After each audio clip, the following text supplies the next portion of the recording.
H Verma volume 2 calorimetry question number 15 exercise का देखेंगे हम। क्वेश्चन नंबर 15 क्या कहता है? Two blocks of mass 10 kg and 20 kg, there are two masses. ये फर्स्ट मास है और इसका ब्लॉक का मास है 10 kg and there is one more block और इसका मास है 20 kg और they are moving at a speed of 10 metre per second and 20 metre per second respectively in opposite directions. Means ये इधर मूव कर रहा है with speed of 10 metre per second और ये इधर मूव कर रहा है with speed of 20 metre per second, जैसा कि क्वेश्चन में दिया हुआ है।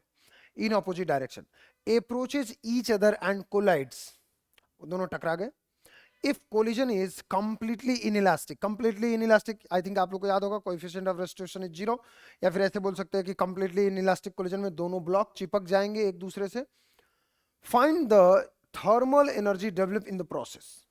देखो, जो भी if collision is completely inelastic then find thermal energy जो डेवलप होगा that is the loss in kinetic energy से होगा, और इनइलास्टिक कोलिजन में मैक्सिमम लॉस होगा। So by to solve this question, सबसे पहले तो ये दोनों टकरा गए और टकराने के बाद दोनों का कॉम्बाइंड जो मास हो जाएगा दैट इज 10 और 20 है।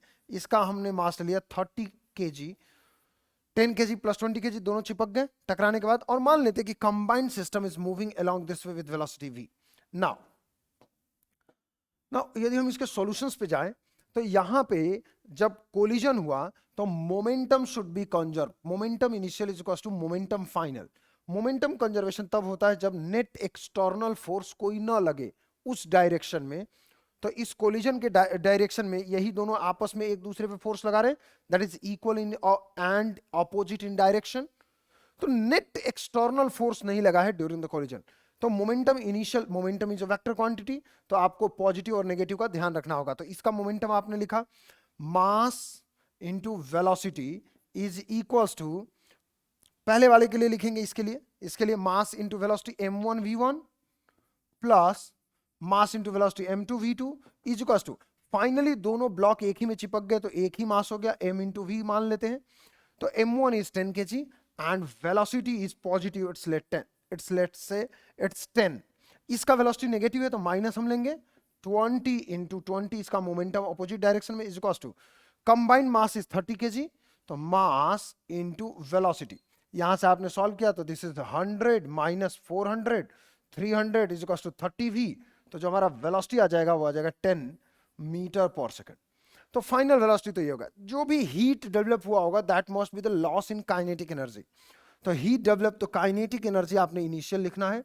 तो initial kinetic energy is kinetic energy of this block plus kinetic energy of this block. Kinetic energy में कोई डायरेक्शन नहीं होता, इट्स अ स्केलर क्वांटिटी, तो सीधे सीधे काइनेटिक एनर्जी दोनों का ऐड हो जाएगा।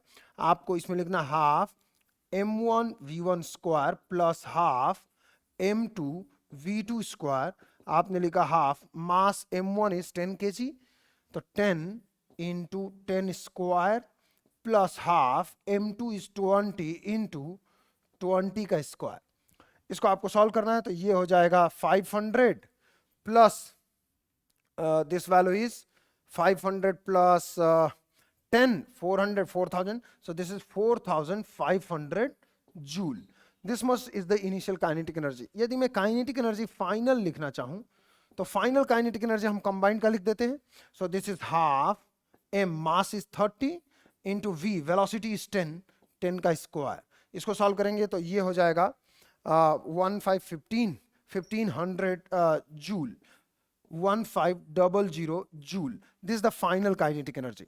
हमें चाहिए था हीट डेवलप या energy develop. So energy is equal to, answer should be heat energy और thermal energy. Thermal energy is equal to change in kinetic energy, simple.